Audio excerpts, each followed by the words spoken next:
Alright, man, this is episode number 109 of the Cozy Corner of Cinema, being recorded on Tuesday, April 30th, 2024 at 3:49 p.m. on an absolutely gorgeous day outside there. It's a little bit cloudy out. The sun's not totally out, but it's just a beautiful breeze, man. Perfect kind of weather to be driving around with the windows down. I see a squirrel out there messing with some bird food. We got a little birdhouse the squirrel's messing with. It's kind of hard to see through the screen. I wish I could take a picture and show you guys, but I don't know how I'd get that over to you. So you'll just have to take my word for it. Yeah, look at that. Oh, that's wild, man. Oh, yeah, he's just hanging out by the bird food. Hey, good for him, man. Just gotta eat, I guess. You know. Hope you all been having a wonderful week, wonderful day, year, month, everything like that. I hope you're staying true to yourself. I hope you're making yourself the priority and making your dreams a priority because, you know, if you're talking about, this year I'm going to get started on my book, I'm going to get started on my film, I'm going to get started on X, Y, Z, and then you realize, oh my gosh, by the time you listen to this, probably, you know, you're like, oh, it's already May, and, oh, this year's going by so fast, oh, well, you know, I'll start it next month, and then you'll be saying that for the rest of your life, brother. You'll be saying, I'm going to do whatever it is I want to do, in next month, or next week, or next year, I'm going to hold off, I'm just going to, and then you realize, oh my gosh, why am I not, a millionaire, I'm not a published author, I'm not a big filmmaker. It's like, oh, brother, have you put any time or effort into it? It's like, it is a little bit here and there. It's like, all right, well, there's your problem, man. You got to be willing to put in the time and effort and devotion to your craft and your art, no matter what that is, man. Because ultimately, no one's going to do it for you, and you really got to be kind of at the forefront of that. You really got to be consistent with really just being on top of your screenplays or on top of your editing projects or your paintings or your if you're learning an instrument and you're like, oh, what the hell, this guy is shredding these crazy guitar solos, I can't even strum a couple chords. It's like, well, brother, have you practiced at all trying those chords? It's like, I can't do it, it's too hard. It's like, all right, brother, well, you think that guy who's shredding on the guitar, you think he just picked it up and he's like, oh my god, I can just shred, and this is no problem at all. I never picked up a guitar before. I'm going to say the chances of that are pretty damn close to zero. In fact, I'd probably say zero, unless it was, I don't know, some sort of like otherworldly being from another planet, and it's just like, oh my god, what the hell, this guy picked up a guitar and he's playing some crazy guitar solo, what the hell, man? It's just that people like the results. They don't like to put in the work and the effort, because that's the hard part, man. But trust me, you put in the work and you put in the efforts, and if you just be consistent with whatever it is that you want to do, do not, for the love of God, do not wait around for next time or tomorrow, or I'll do it, or more making up excuses of just like, oh well, I'm kind of tired from work today, anything like that. It's like, brother, you got 5 minutes. There you go. You can start 5 minutes a day after a week. There you go. Oh my gosh, you got 25, 30 minutes right there of a material that you didn't have previously. Or you want to work on, your music album, or you want to work on whatever it is, man. We all have our own lives and our own experiences, and I say this all the time. But ultimately, if we have to kind of find our own ways of making our dreams come true, and whatever that is, man. If we want to learn another language, you're like, I don't have time to learn another language, I don't have time to read books or anything like that. It's like, just do it bit by bit, man. Whether, you make a lot of progress or you make a little bit of progress, it's still progress, man. It's better than doing absolutely nothing and I'm wondering why you're not at the, the end line. Dudes who are training in marathons and stuff, do you think they just hopped on in or like, oh, I'm gonna be able to run this marathon no problem? Hell no, man. They train themselves, they eat the foods they need to eat, they train their bodies, they train their minds, so when they go out there, man, they're ready to take on the challenges and tasks. So people can go like, oh, it's crazy, how are you able to do that so well? It's like, brother, I put in the time for it. It's a crazy concept. Working hard to make your own dreams come true instead of, nonsense kind of socializing and nonsense just going out and just doing nothing with your life, man, and then wondering what the end results are. It's just nonsense, man. I mean, ultimately, we are the leaders of our own lives. We have to kind of lead ourselves in the directions that we want to. But ultimately, you got to find out what you're actually really living for, and that's only for you to decide. I can't tell you. I'm just me. I know what I'm living for, man. I'm living for these films, living for these books, I'm living for my writing, and ain't no one gonna get in the way of that. I tell you, it's Friday night. Someone's like, "Hey, man, let's go drink a bunch of beers and let's go, let's just go sit around and do nothing." It's like, brother, if you want to do that, you have fun. I ain't gonna be doing that. I'm gonna be catching up on films, catching up on books. I'm gonna be working on my writing, man, because in 5 years, I ain't gonna be looking back on that one time that I had 10 beers and and passed out. I mean, looking back on, okay, well, I worked hard on this, and whether or not it came to anything is ultimately gonna be up for you to decide. But it's all about putting in the effort and putting in the time that's needed for something like that. But with that out of the way, we got another sip of this coffee here. And today is Tuesday, after all. And we got new releases today. And I was happy to pick up this. I got this on sale. I've been picking up the recent Criterions on sale. Not completely on sale. Not 50% off, but I've been getting them for good prices. So I got like Werkmeister Harmonies a couple weeks ago. And then I got I Am Cuba, the 4K of that last week. And this one I've been really, really looking forward to grabbing. This is just one of my favorite films from Nancy Savoca, which is Dogfight from 1991 with River Phoenix and Lily Taylor. This is one that Brian Sauer turned me on to. He has spoken very highly of this film in the past. And I saw this film a couple years ago. But that one viewing left such an impression on me. It takes place in the 1960s. These guys who are about to be sent off to Vietnam, they have this game, this like annual kind of game they do. It's called a Dogfight, where it's a very cruel game. They all try to find the ugliest girl they can and bring her back to this party, or I think it was like a party or something like that. Whoever has the ugliest girl wins, and these guys are all like kind of being jerks about it. But River Phoenix, he's participating, but he meets this girl Lily Taylor, and he's like immediately oh no, I can't do this, man. This is he really starts to feel something for her. He starts to be really emotionally invested. Not that he's saying she's like not that he's like, oh my god, she's hideous or anything like that, but it's more just like when he first sees her getting this connection. But anyways, as the film goes on, it's also mostly one over the course of one night, which I also love. I'd say One Crazy Night, but it's really not. Like, I think when you think of like One Crazy Night, you're gonna be thinking of like Miracle Mile or like After Hours or something like that. But no, this is more just over the course of one night. And it does jump in time a little bit at the end in one of my favorite scenes. It's just such an incredibly touching sequence. But yeah, I know this had a DVD for a while. It still does. It still has DVD, but it was great to see us get picked up by Criterion. It has some new features on here. I'm most looking forward to the new interview with Lily Taylor. It says a new interview with Savoca and actor Lily Taylor conducted by filmmaker Mary Herron. So that's really great. Nancy Savoca, the filmmaker. It also has an audio commentary featuring her and Savoca, that is, and producer Richard Guay, Guay. Is it Guay? New interviews with cinematographer Bobby Bukowski, production designer Lester W. Cohen, script supervisor Mary Sabowski, music supervisor Jeffrey Kimball, supervising sound editor Tom Squires, and editor John Tintori, along with the trailer, subtitles, and a new essay by film critic Christina Newland. A new 2K digital restoration supervised by Nancy Savoca with 2.0 surround DTS HD master audio soundtrack. This will definitely be rewatched in due time. Like I said, I've only ever seen the film once, but I remember so specifically about it. I remember just how emotional this film just made me when I first saw it. When I say emotional, I'm not like crying or anything like that. I think that's a common thing. People are like, oh, you cry during these films? Like, no, man, it's got emotionally invested in the story. Everyone's got emotions, not just happiness or sadness, but everything, man. It's just, well, I mean, I hope you got everything at least. Hope you're not like, goddamn serial killer running out there, got no empathy. You don't want to see somebody bleeding down the side of the road and going, oh, that sucks, man. Hope it works out for you. It's like, brother, you got to help that person. You can't let him die. Crazier than all hell, man. But that's great, man. That's really cool to grab that. That's just so fantastic. There's some of the recent titles that they've been announcing have been real cool. I'm really looking forward to grabbing Pat Garrett and Billy the Kid from Sam Peckinpah. That's one of my favorite of his works. That's a great film with a great song by Bob Dylan of Knocking on Heaven's Door. Just such a memorable song from the film, and a film that I would love to get actually, I didn't even think this had a Blu-ray at first, but I want to double check right now, because then I may have looked it up, and I'm pretty sure it did, because I want to talk about this film kind of quickly. But I just want to make sure so I don't forget about it. Okay, this does not only have a Blu-ray, it says a United States Blu-ray, and this has a Blu-ray from the BFI. Okay, I didn't know that part. And this also has a Blu-ray from, what the hell is this? I don't even know what company this is, somewhere in Japan. And it also has a Blu-ray from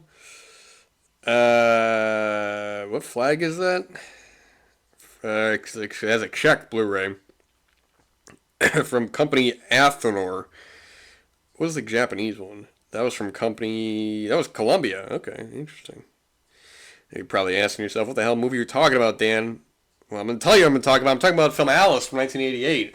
One of my favorite things I've seen of recent memory. This is, I mean, don't want to throw out the term "blew me away," because you see so many films and how often you're really blown away. But I truly, this is a film that I watched recently, and I was so under this film spell.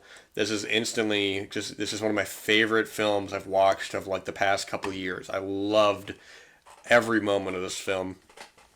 Directed by famed. Now I don't know if he was an. I do apologize. This is actually a famed. I don't know if he was an animator or what it was exactly. From Jan Svankmajer or Jan Svankmajer. I do apologize. I don't say it correctly. But there's a lot of. If you've seen his short films, they're all they're very well known for one. A lot of clips of them of the stop motion kind of surreal sort of material. I mean, you can go on YouTube and watch any of his short films. At least like a lot of the big ones too. I think the BFI may have actually even released a collection of his films. I'm not sure.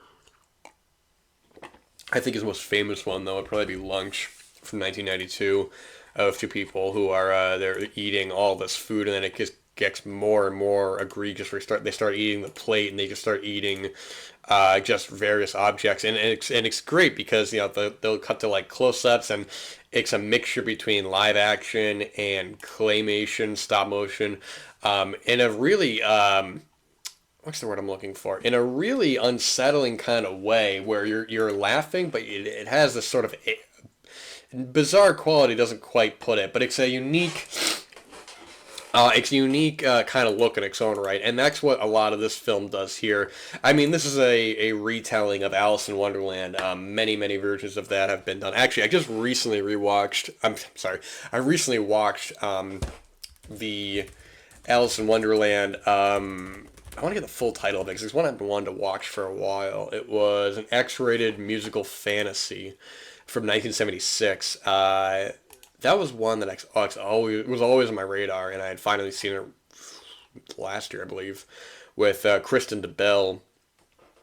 I mean, as the title says, it's a version of Alice in Wonderland, but it's an adult musical. But that was very good as well. But I mean, this is right here. This is my favorite Alice in Wonderland adaptation, and truthfully, I'm not very familiar. I mean, I know Alice in Wonderland, the story. I know kind of like the main plot points, but in terms of this film comparing it to the story, I really couldn't tell you.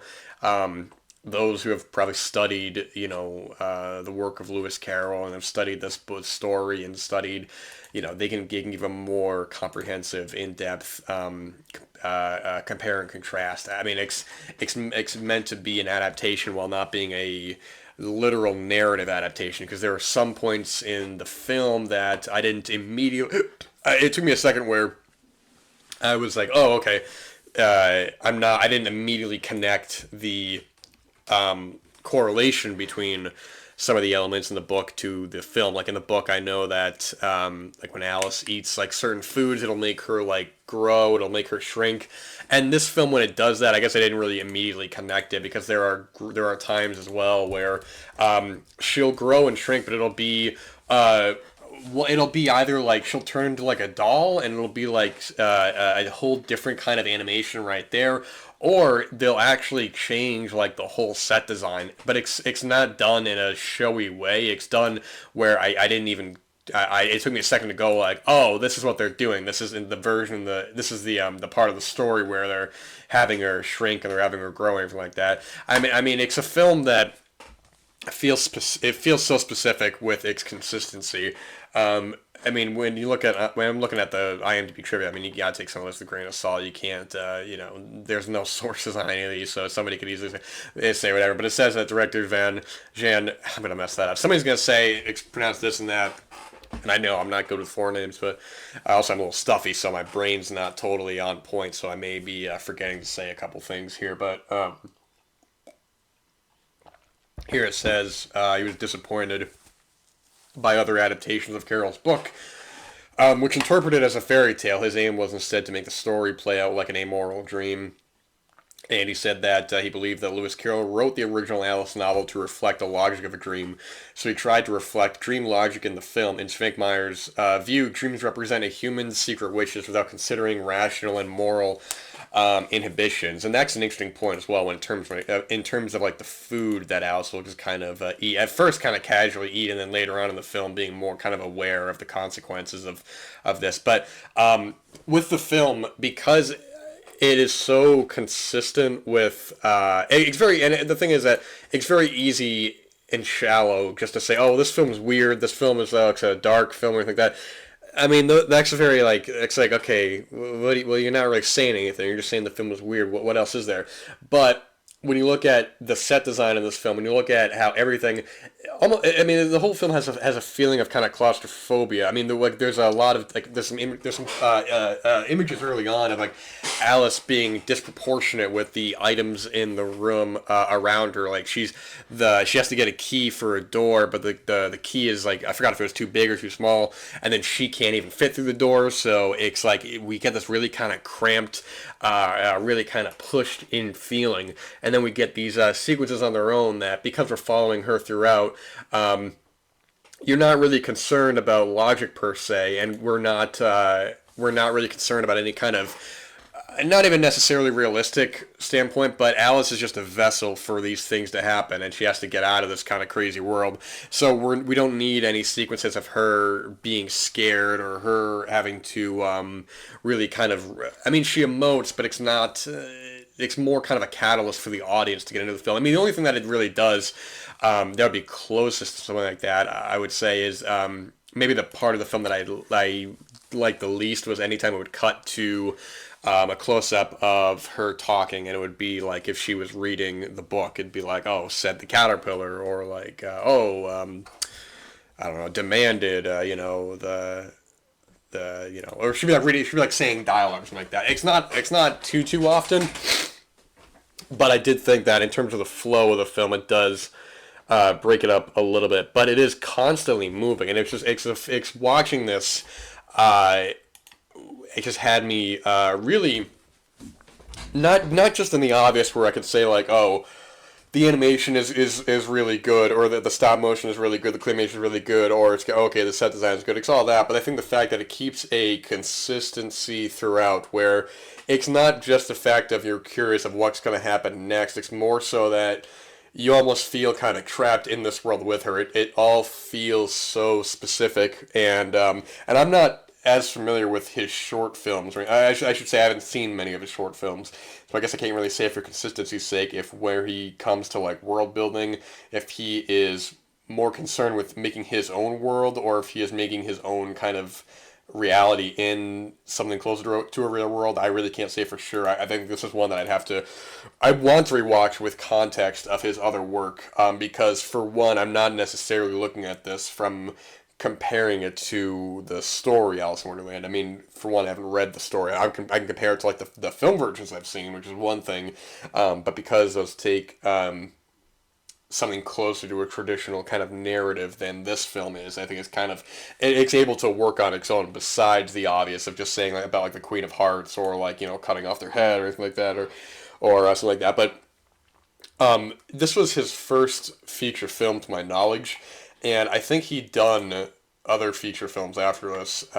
He has a lot credited to him, so I don't know what are exactly features, what are shorts or collaborations or compilations, I should say. I'm not really sure, but there's also, I mean, this is one that I've been familiar with for at least over a decade now. The poster of this film has always popped up, and it's a film that's always been readily available. It's just one that and I'd always said like, oh, I'm gonna watch it, and then of course, you got so many films to watch, you have so much to do, but when you're actually in the movie, it throws you right in, and then when it ends, there's not that kind of not even necessarily relief, but when you get to like the end of Alice in Wonderland, and it's like, oh, everything's back to normal, and it's like when the story's over, the movie's over. We're not gonna be wasting, a lot of time. We're not gonna be wasting any time kind of milling around for God knows what. That's what you see with like a lot of older films or a lot of films from a certain period. Is that when I would say, I mean, more so, the certain kinds of films or certain decades of films that when the story's over, the film is over, man. I mean, how many noirs that you watch where when they solve the case and when they arrest the person or they kill the bad guy or something like that. I mean, the movie's done. Look at like the Maltese Falcon. I mean, that's like a perfect ending because like once the mystery is solved. I mean, there's one line, which is a great line, don't get me wrong, but except we don't need to see, what he's going to do the next day. We don't need to see, that case that we solved, this and that. There's no more information. I mean, for the most part, I mean, you have cases like, like Psycho, which is kind of infamous for having that unnecessary epilogue. I mean, unnecessary to us now, but at the time, in the 60s, they'd have to, you can understand why they'd have to want to explain this to the audience and not necessarily just dumb it down. That's a very simple way to look at something that's not contemporary to contemporary standards, but more so that like if a film did that now, it'd be one thing. Or if there was a lesser written film, I always think of if any of you have seen The Violent Years by Ed Wood, which was I think one of his later works. That got a Blu-ray from AGFA, I believe. But that was 1956. And it's a ridiculous film. I mean, it's nonsense. It was written by Ed Wood, directed by William Morgan. And it's a ridiculous film. The film was barely over an hour. It's like 65 minutes. And there are multiple times in that film where the judge is like explaining to the parents what they did wrong. It's like without parental supervision, the daughters, they run out and they committed crimes, and if they had a mother there, they could easily, she could persuade him instead of materialistic thing, and it just goes on and on. You're like, brother, what is happening here? You're not even dumbing it down for the audience. This is nonsense, man. I mean, it's like you're explaining the movie to like the blind, man. It's just nonsense. But it's a fun movie though. But it just goes on and on in that film. One of the funniest lines in that film was when you have the ma, and I forget, I don't know if it was the ma, if it was the judge, it was one of them. She was like, one of them was like, instead of I'm gonna mess up the line so just barely, but she's like, instead of a new dress, we should have given her a caress. Like, ooh, good lord, brother, what the? That's ridiculous, man.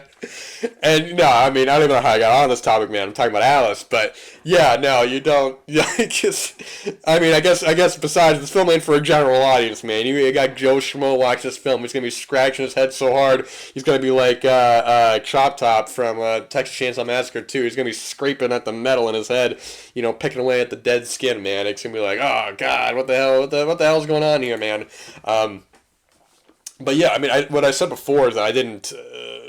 I forgot this had, I guess, multiple Blu-rays now, but it'd be great to get a new. I mean, I really am curious about that BFI Blu-ray now because I really love their releases, and because I've dived a little bit into the that Kenneth Anger collection that I have, the Magic Lantern Cycle, which I talked about that book Anger, gosh, like last year, I believe. And because of that book, I ended up picking up that collection, and I started to look at a little bit of it, and it's such a wonderful collection. It's one of my favorite Blu-rays that I own, and the BFI I mean, they're one of my favorite. I never want to say Blu-ray labels because their BFI are much. They're much more than that. But I'm very curious because I mean, it's sort of like I go on YouTube. I was curious if there was any like behind the scenes or any kind of like retrospective or anything like that. And there's really not much. I mean, there's the trailers. There's a couple other YouTube videos that are like like, oh, weirdest adaptation ever or this and that, because I mean, it's a dark film, but it's never. Like, I mean, okay, here's the thing, is that it plays like a nightmare, but it doesn't play like a dark film. I don't know if that makes sense or not, because it's more so about, like, there's this feeling of sinisterness in the air, but Alice herself is kind of in tune with that, so when bizarre things start to happen, it's not like the characters are maliciously going after her, it's more so like she's just being put in these possibly malicious situations that you're kind of wondering... Like okay, when you're in a dream or you're in a nightmare, and these bizarre things are happening. When you're there, I mean, I can only speak for myself. I can't speak for you, but I'm not reacting like I would in if I were fully awake. I'm reacting sort of just being as an observer, as a fly on the wall in a situation like this, as opposed to maybe something a bit. Oh, sorry, I got some in my throat. Let me get some of this coffee here. Give me 1 second. I never want to keep pausing and unpausing just to get a sip of coffee because it's gonna be ridiculous. Because that's gonna be nuts. But other films where characters are maybe trapped in a location. I think oftentimes filmmakers, depending on the story they want to tell, are more inclined to have that kind of hook to the audience, where the audience can watch it and go, okay, I can see myself through this character. I'm reacting how they would react. And this isn't that. This plays something closer to a nightmare, but without that feeling of just the urgency to get out of it. I should say, because there isn't that urgency. It's more so just how deep does this rabbit hole go? And it's also, interestingly enough, you have Wonderland, in Wonderland, which is like this big kind of beautiful place, and different adaptations have all the colors and this and that. And this, it's all, I don't know if they, I know this is all set mostly indoor sets and all that, but I am wondering if any of this was shot in any kind of real location, interior, as to say. It looks like they probably built this on like a soundstage or something like that. But because it all is very dirty and grimy, and seemingly reusing a lot of the same sets, and it's interesting. Maybe I'll talk about another film in sort of context, but set design goes a long way, man. I watched the film recently, and I wasn't. The film was whatever, but I'm not gonna say the film. I don't be a jerk. But the entire film was all green screen, and I'm thinking you couldn't. And the film was going that film was going for a certain style, and I get it, and I can't really be more specific without just starting dogging the film, because I really don't want to do that. I don't want to be a jerk. But it's sort of like, even if you can still keep this tone, you can still keep this consistency while still having like sets, while still having like these look at like what I was talking about before with Terminal USA, or even what I was talking about before with the Greg Araki stuff with like Nowhere. It's like, okay, you're still having these specific sort of colors and ideas and stuff but you're still out of place, because when you do it all green screen and you don't have the money for it, it just looks bad. Which I think about a film like Dave Made a Maze, which is just like what a wonderful film that no one talks about, or at least I haven't heard anybody talk about. An acquaintance recommended it to me a while ago, many years ago. Whenever it came out in 2017, so I must have seen it in 2018, 2019. But if you're a filmmaker and you want to be a set designer, and you're looking for inspiration, that's a film you got to put on your list, man. Because it's just, when you just look at the set design of that film, it reminds you a lot of Alice, man. It's sort of like, they go in this cardboard box, and then it's this whole other world, all built with cardboard. And it's just amazing to watch, because it's not just a couple of they're doing these insane, wild set designs that it's sort of like, and I'm big. I already like the film itself. I'm not giving the film a pass just because of that, because I think the film is actually very well done. I think it's very clever and funny. But I'm watching that film and I'm thinking, like, if you're like an independent filmmaker, or you're like, I don't know what I can do. These guys are making this movie with cardboard, and it looks incredible. And you read up on how they got the cardboard and different things they had to do, and it's just so inspiring. And I want to give credit as well, because that's directed by Bill Watterson and written by Steve Sears and Bill Watterson as well. But yeah, I'm a big fan of that film as well. Maybe I'll talk about that more in depth another time. But I just gotta remember a lot of it, because it's been a couple of years. But I love this film, man. This is unquestionably gonna be one of my favorite discoveries of the year so far. There's me not send us my phone. This is really easily accessible. I watched this on Canopy, but I think pretty sure it's on Prime. It's on YouTube. I watched it on Canopy actually accidentally with the English dub. For whatever reason, I didn't even think about to put on the Czechoslovakian language. And ultimately, it doesn't really matter for this kind of film because there's not really that much. There's little dialogue as is, but still, the version on YouTube is the original Czech language with subtitles. I think it's a short film too. It's like 80 minutes, 85 minutes. But yeah, this is one of my favorite things. Not just of this year. Of like, I mean, this is I can easily see this becoming just a favorite film. I truly can't say enough kind words about this film. I just absolutely loved it. It's the highest of recommendations for sure. Gosh, wow, that flew by. Actually, happens to talk about good films, I suppose. But thank you guys so much for whether it's your first episode you listened to, or you've made it this far, or maybe you checked it out, or you've listened to any other videos, or the people pictures, anything like that. Thank you so much for giving me your time, and hopefully I can turn you on to some of these films, or not, or you enjoy the conversation. So thank you so much. Take care. I'll be back next week.